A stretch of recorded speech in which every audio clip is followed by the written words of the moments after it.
Hello everyone! I was working on a prep video for the War Within, and with Chronicles Volume 4 I want to do a new full story of Warcraft.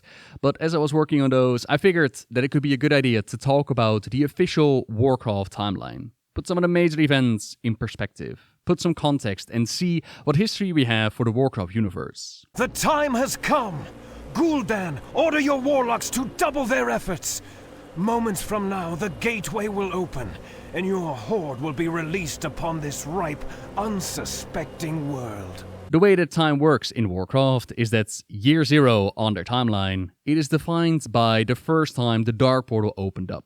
Warcraft 1, the foundation of the storyline, the first time that the corrupted Guardian Medivh brought the orcs in for conquest, and then the war that followed. On the timeline, that is year 0, the year of the Dark Portal. Anything after that is defined by X amount of years after the opening of the Dark Portal. Anything before that is defined by X amount of years before the opening of the Dark Portal. We do not have a starting year for the birth of the Warcraft universe, so a lot of the early cosmic events, they are floating somewhere on the timeline. We do really have this really handy wiki page linked in the description down below, in case you want to read all the major events, but this one, it has one of the earlier moments dated at the year 150,000 before the opening of the Dark Portal. Connected to a questline which I believe they added with the Cataclysm, which dates a Mush'ak bounty to be somewhere around 150,000 years old, believed to have its origins connected to the old gods. But that on its own doesn't tell us much. Besides, the timeline goes back over 150,000 years. If I would have to pick a moment of great importance to remember, then we have to go back 10,000 years to the War of the Ancients. You'll find a lot of Warcraft stories refer back to this moment or have its roots here. Stories like the Dragons or the Night Elves or Sargeras and the Burning Legion. The War of the Ancients speaks of a time in which Sargeras made contact with Queen Azshara, and the Queen and the Night Elves thought it would be a wonderful time to bring Sargeras and his demons in to purge Azeroth, cleanse it of its impure and inferior races, make the world perfect, just like she was. To this end, they turned to the Well of Eternity, a massive fount of magical power that was created to patch up the wounds left behind when the Titans ripped out the old god Y'Shaarj. This was back during the days of bringing order to the planets. That huge amount of power in the well, it could sustain a portal big and strong enough to draw in Sargeras himself. The world would find out about this. A resistance rose up. Mortals, demigods, dragons, the world of Azeroth came to her defense and managed to hold off the Burning Legion, but not without a great price. The portal over the well, all the magics that they used and messing around with it, it had made the well incredibly unstable. And so, the land sundered apart, with the Maelstrom, the remnant of the well, left behind in the middle. Azeroth would be changed forever, and the after effects of the war, they would ripple on and resurface throughout its history. We've got Pandaria, for example. It is tied to this because they hid away behind their mists, as their emperor, he foresaw the coming of the Legion and the destruction that followed. The Nightborn did a similar thing, creating a big old magical bubble around the city of Suramar. The Dragon Aspects also did a similar thing, hiding away the Dragon Isles to help out the Sundered World. And in turn, with the War Within, we're gonna find more previously hidden continents. The waters, or the powers from the Well of Eternity, they would remain behind and play a part as well. As Illidan, he'd filled some vials. With those, he created a new well, and in turn, they planted Nordrassil over it to contain its magical powers. As you can imagine, they had just fought the War of the Ancients over the original well. Pulling in the Legion again, it was not something that they wished for. Enchantments on the tree by the dragons. They would give the Night Elves immortality and a stronger connection to nature, which in turn would help them guard the land of Azeroth. They would be the defenders of the world, but not all were ready to hug a tree and let go of their arcane ways. Some of the highborn Night Elves refused to let go of magic, even when it became punishable by death. To not have to execute all of them, exile was gonna be the option. They left, but not before taking one of those vials, which was filled with water from the original well, eventually setting up their new home of Quel'Thalas, where they would not make a new Well of Eternity, they made a Sunwell. The War of the Ancients, a critical, defining moment in time, which you've heard me mention quite a few times if you kept up with the channel. A span of 10,000 years between this moment and the first time that the Dark Portal opened up, A lot of time, which were quite uneventful if you compare it to what happened after the Dark Portal opened up. But some of the highlights of those 10,000 years. 9,300 years before the opening of the Dark Portal, we would see the War of the Satyr. So 700 years after the War of the Ancients. During that war, Xavius, who you might know as the Nightmare Lord, he'd gone around transforming more of his kind into the Satyrs, after Sargeras so graciously saw fit to transform Xavius into the first. When the Legion was defeated, and the Well of Eternity sucked all the demons back to where they came from, not all of the evil was purged off the planet. The Satyr were still around, being quite a threat to the Night Elves. Some of the Druids, some of the Night Elves, they wanted to embrace their pack form. A vicious, brutal form which would give them the strength to wipe out their enemies, but their teacher Malfurion forbade it. Little did they know that Malfurion had already dabbled with the pack form himself, nearly lost himself to the beast within. He didn't want his students to repeat the same mistakes that he had, but some did not listen, even pushed the form further through the Scepter of Elune, giving birth to the first of the Worgen. They would be banished to the Emerald Dream, forever slumbering, while within their hearts they ached to run and hunt. A wish that would become a reality when, thousands of years later, they would be summoned back into Azeroth by Archmage Arogal at Gilneas, eventually spreading that whole Worgen curse amongst their people. The Night Elves were the first Worgen. They just have to be the first at everything. The exile of the Highborn did not mean that they immediately had a new place to call home. Over time, they transformed from the Night Elves into the High Elves. They would live more during daytime rather than nighttime, and eventually they would set up Quel'Thalas, as this is dated 6,800 years before the opening of the Dark Portal. 4,000 years later, and we would see the rise of the humans of Arator. They are the horrific, mutated offspring of the Vrykul and Northrends, who could not bear to kill their own children, despite their horrific transformations, despite being told to do so by the King Yimmeron. This mutation, it was caused through something called the Curse of Flesh. This infected Titanforged, like Mechanomes, Irvin and Vrykul, and it transformed them, making them more vulnerable to the Old God's corruption, and literally giving them flesh, birthing races like dwarves, gnomes, and the humans.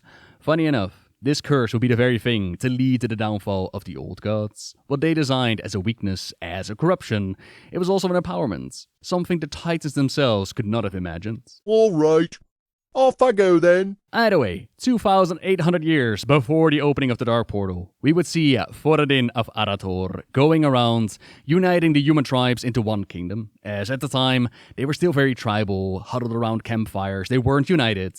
But once they became a kingdom, they allied with the High Elves of Quel'Thalas to fight with them in the so-called Troll Wars. You see, the local Amani trolls were not happy with all these outsiders settling in their lands, troll lands, and while the humans were mighty on the battlefields, they were gonna need a little bit extra power. 100 of their kind were trained in the ways of magic by their High Elven allies, and together they won this war, securing a victory that would send the Amani reeling, and they would never truly recover from it.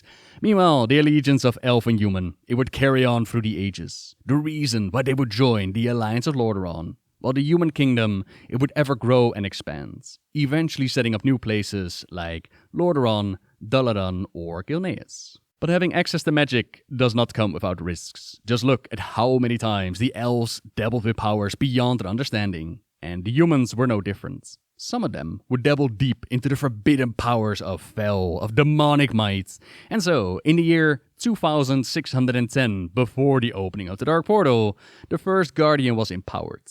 They would be their champion against the demons, but also its greatest weakness, as it turns out.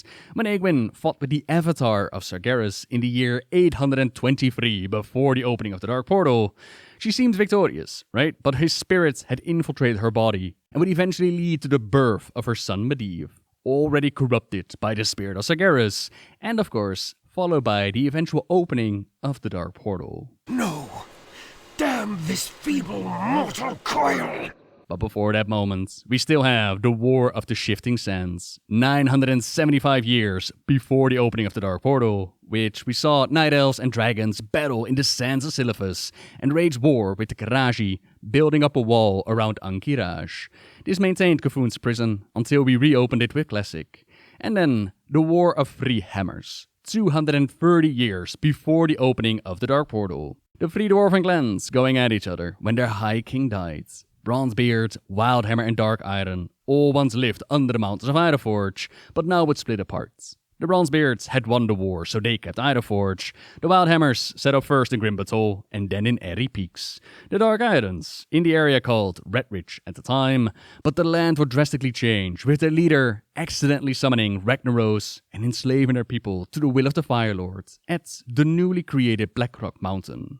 What I did find interesting is that this is only 230 years before the opening of the Dark Portal. And that kind of surprised me, because Muradin Bronzebeard is said to be 221 years in the Warcraft 3 manual, considering Magni is his older brother. And while officially not given an age, it could mean that he was born relatively soon, or maybe even during the War of Three Hammers, which was kind of cool. I wonder if that age given to Muradin is still canon these days, but that's for Blizzard to decide. Anyways, in the span of 10,000 years, we would see whole new civilizations rise up. New races, new curses, wars played out, but over a pretty large span of time. There are more moments. Again, check out the article if you want to see all of it. Still, it's incredibly fast compared to our own timeline, of course, but the craziness in Warcraft really popped off once Medivh opened up the Dark Portal, connected Azeroth with Draenor, and allowed the Orcish horde to come in. What we've spoken about so far took place in the span of 10,000 years. Every single story and game from Warcraft 1 to the War Within, that took 42 years, give or take. Maddening when you think about it, but how does that work? Well, as discussed, the opening of the Dark Portal is the defining point. So Warcraft 1, that is year 0. The Second War, which is Stormwind falling to the might of the Horde, and then the rise of the Alliance of Lordaeron to counter this threat. That is 4 years after the opening of the Dark Portal. Year 6 is when Warcraft 2 Tides of Darkness begins, and that's where we see the first defeat of the Horde and shutting down the Dark Portal. Year 8 is then when the Dark Portal reopens, and this time Azeroth steps through themselves, shutting it from Draenor's side as it blew up and transformed into Outland. 18 years after the Dark Portal opened up and the eventual death of the Guardian Medivh, we would see his mother Aegwynn gather her power and bring him back, kicking off the events of Warcraft 3. So in the previous years, we would see Stormwind rebuild, Thrall growing up as a slave gladiator, and then liberating not only himself, but the rest of his people and reform the Horde. Not to conquer Azeroth as it was back in the day, but they still needed a place to live, a piece of Azeroth to call their home. In between, the now Prophet Medivh visits Thrall in his dreams, guiding him on a path to clean up the mistakes made by the Guardian, as he had been corrupted. Now he's coming back, and he's moving pieces in place to stop yet another Legion invasion. Archimonde set his sights on that World Tree Nordrassil. Remember, way back when, 10,000 years ago? Yeah, that's the very same one. Jaina, Thrall, Turan the Malfurion and their allies, they rallied together to save the world at, once again, a great price, as they blew up the tree, sacrificing the Night Elf's immortality. Meanwhile, Illidan, the same Illidan who had made that new well, he was released from prison and played the role of double agent, eventually hiding out on Outlands. Meanwhile, Arthas walked his road to damnation, becoming a Death Knight, murdering his father, devastating his kingdom, the genocide of the High Elves at Quel'Thalas, now going by the name of the Blood Elves, eventually merging with the Lich King at the top of Icecrown. All that and more, until World of Warcraft Classic at year 25. 4 years have passed since the mortal races banded together and stood united against the might of the Burning Legion. The battle at Mount Hyjal and blowing up Nordrassil, that was year 21. Now the general rule for the expansions is that they take a year or two in-game to build up and play out. Classic, year 25 to year 26. And that means that everything that went down in Classic, from decapitating Van Cleef to defeating Kel'Thuzad, and then very wisely handing over his phylactery for a bit of loot, so that he could come back later and all that took place in a year. 26 years after the first time the Dark Portal opened up, and around 17 years after the Sons of Lothar had closed it on Draenor's side as it turned into Outlands, the Dark Portal opened up once again. The thing just doesn't want to stay closed, as we partied in it during the Burning Crusade. We found Illidan again, and we stopped another invasion of the Burning Legion by pushing Kil'jaeden back through his portal at the Sunwell. Only 1 year later, year 27, and Arthas the Lich King called out to clash with him in Northrend during Wrath of the Lich King. Year 28, and Deathwing saw fit to break out of the world and cause not the sundering, but the shattering, changing the surface of Azeroth, changing our questing experience, and quite a bit of change amongst the leadership of the Horde and Alliance, like the death of Cairn, crystallization of Mechni, Thrall handing over the title of Warchief to Garrosh, son of Gromash, who we had met 2 years earlier during the Burning Crusade. Also, fun fact, Garrosh is actually older than Thrall. We would take our time for the Cataclysm though, and spend a grand old 2 years in the expansion. But then, Deathwing breaking out, it also caused the mist around Pandaria to finally disappear. After 10,030 years, give or take, the Hidden Lands were revealed. The Horde and Alliance brought their faction war to these overall peaceful, Sha-infected lands, ending with Garrosh kicked out of the mantle of Warchief and Vol'jin taking over. Year 31, and the Dark Portal technically didn't reopen, but it did change color from green to red, as Garrosh, he managed to escape his trial and travel to an alternate reality, where he connected that reality to ours, and this is where it gets a little bit muddied, because not only is it an alternate reality with some minor changes compared to the main timeline, like in this alternate reality, Garrosh hadn't been born.